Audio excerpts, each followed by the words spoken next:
Hi, everybody. So I would like to introduce Paul Smith, the International Director for DCU. And I'm going to ask Paul a few questions about what the situation is like in Ireland right now. So Paul, thank you for joining us here and welcome. Um, uh, I think on the top of everybody's mind is coronavirus and what it's like for people right now in Ireland, in Dublin. What is the situation like for you? I suppose the situation in Dublin, like everywhere at the moment, is a very different world. I think what we have seen is that while many businesses are closed, everybody is working from home, so life goes on to a large extent. We do have access, obviously, to exercise. We can go outside of our houses. We have been very lucky for Ireland for this time of year that the weather has been exceptionally mild. We have lots of sunshine and blue skies. So it is important that we have places to go and we can, as long as we stay socially distanced from each other, that we can have a relative amount of freedom. We can go to shops, we can go to pharmacies. We have been very lucky that we have not seen the panic buying, perhaps, that has happened in other areas. The people are pretty much respectful of each other and each other's health, and they are also very focused on ensuring that they stay home and stay safe. That is the message that we're getting everywhere. But I suppose from an availability perspective, we're still available to our students. The academics are still teaching. The students are still worrying about exams. So it is very much, given the current circumstances, life as normal as it can be. So what does it look like for current international students in DCU? How is their learning happening right now? What kind of support is DCU providing? At the moment, I mean, we have a very changed student body. We have a number of students who have stayed on campus, and well, that's part of the support that we have provided. Students who wanted to remain on campus are still in campus accommodation. If they cannot return home at the end of the semester, they are able to stay on campus accommodation because obviously welfare of our students is paramount in all of this. So I think we have just over 250 students resident on campus. We have a number of staff available to them should they need any support. That includes things like going for medicines or um, for food should they have any underlying conditions and they're uncomfortable about going outside. We also have, as I've said, while the physical campus is closed, all of the offices remain open. The students can still go online and access all of our library resources. They can access our um, maths support centre, they can access our writing support centre, and they also have access to our student supports. At this time, they're linking into our career service. So our career service is very busy providing tailored solutions to students around the development of their career and the development of things like interview technique. So students can still access advisors and they can access one-to-one meetings. So for a lot of the activity, for students there probably is very little difference. At this time of the year, they will be studying and submitting assignments, and that's what they're doing.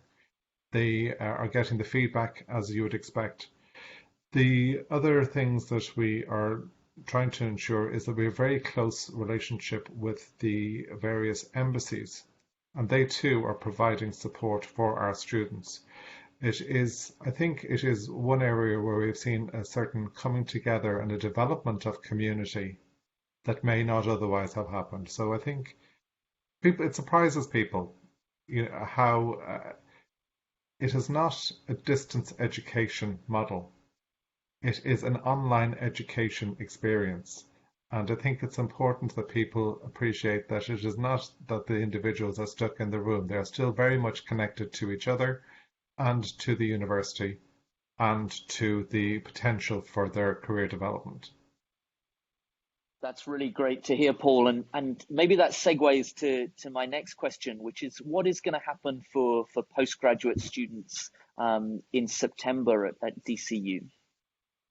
In September, we have made the decision at this point that due to all of the lack of clarity around travel possibility, visa, timing, and particularly for students who are not yet sure whether they will have their final results at a time that they would normally expect, that we are being as flexible as possible in terms of the assessment and application process. So we are not focused on deadlines for application. We will work with students. If they would like to come to the university, we will work with them. But for first semester, we will only be providing online education for our postgraduate taught programs. It is important to state that not all of the programs will be available for this mode. And that is not because there is a lack of interest or there is a reluctance from the faculty. Again, it is driven by the nature of the programs and what the student will need to have access to in order to be able to complete.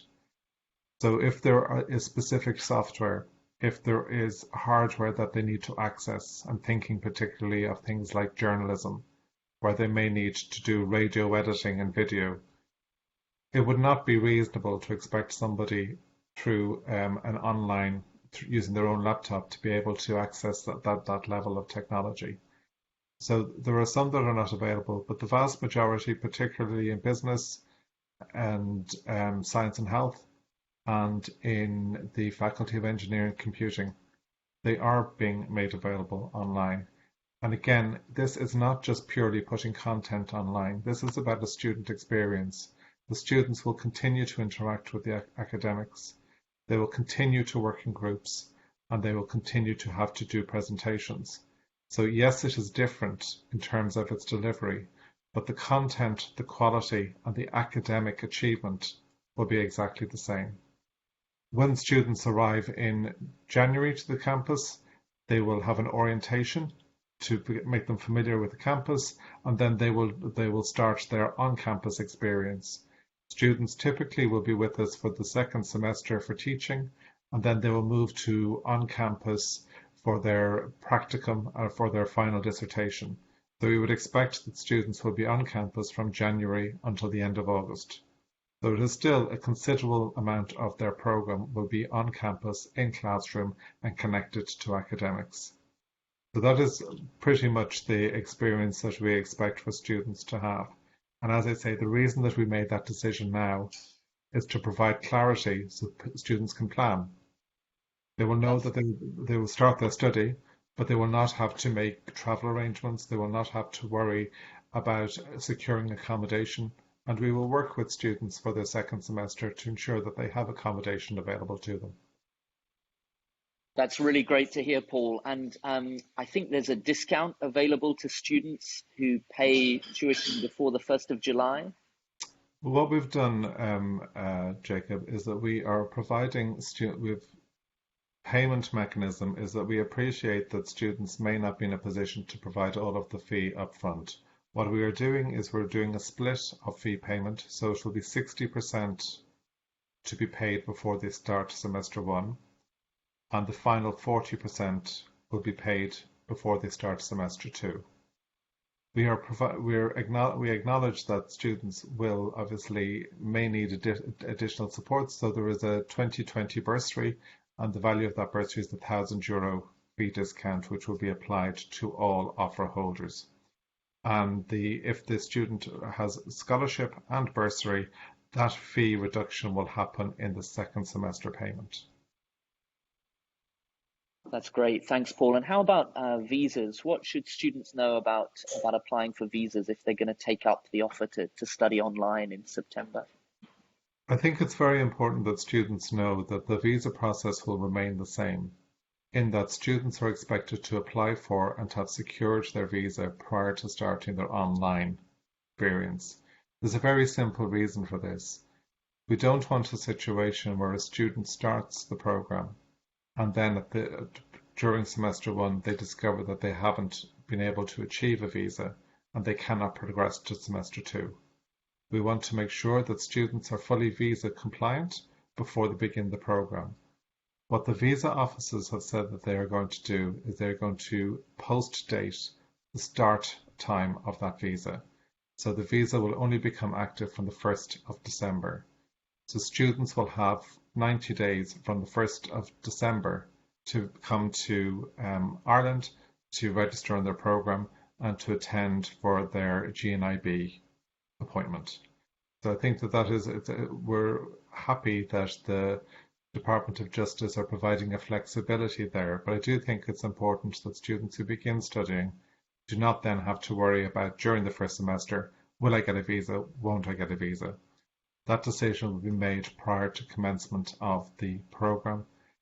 The only thing that will be different, I suppose, is that they will have additional time to have the documentation completed, as they'll be starting online rather than having to travel before they commence their program. That's great. Thanks so much, Paul. And at the moment, this is for postgraduate only. And any other changes from a DCU admissions point of view, Duolingo, for example?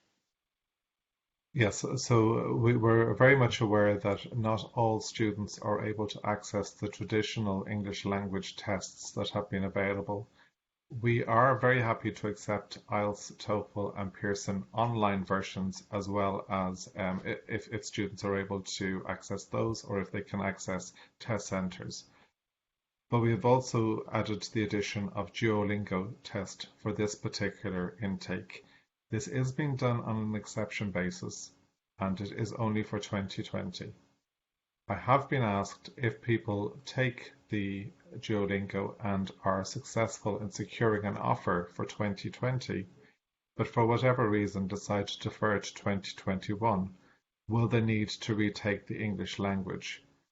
From a DCU perspective, if you are a full offer holder, there is no requirement to take any additional English language. The other flexibility, I suppose, is in terms of talking about the entry, the cut-off dates for specific activities. Typically, we would close applications for postgraduate around the 15th of July. Because we'll be offering it online, we are able to extend that, so people will have additional time to get all of their paperwork together, meet conditions of their offer, and be able to start with us in September. Paul, that's great. Thank you very much. It's great to see how quickly DCU are moving, and the flexibility that you're providing, and I certainly know that students will still think of DCU as a great place to come in September, and it's really appreciated that you've come on the line to share this with us. Any final thoughts from you before we say goodbye? I think that what I would say is, just for students wondering, how welcoming and how supportive an environment is Ireland. One of the things that has happened from a government perspective is that students who are currently in Ireland who want to work but are studying online, they have allowed for students to work up to 40 hours per week if they wish to. And a number of students who were here and they were undertaking part-time work and the work has closed due to the virus, those students have also been eligible to access social welfare payments of €350 per week. So it's a very inclusive society. The same rules apply to our international cohort as to domestic or Irish or European students. So I think that it is important to note, on a wider perspective, the safety aspect, the welcoming nature of Ireland, and the ability to be able to integrate into the society here is still very much a core value of Ireland and the university. That's great. Paul, thank you very much. You're very welcome, and we look forward to seeing you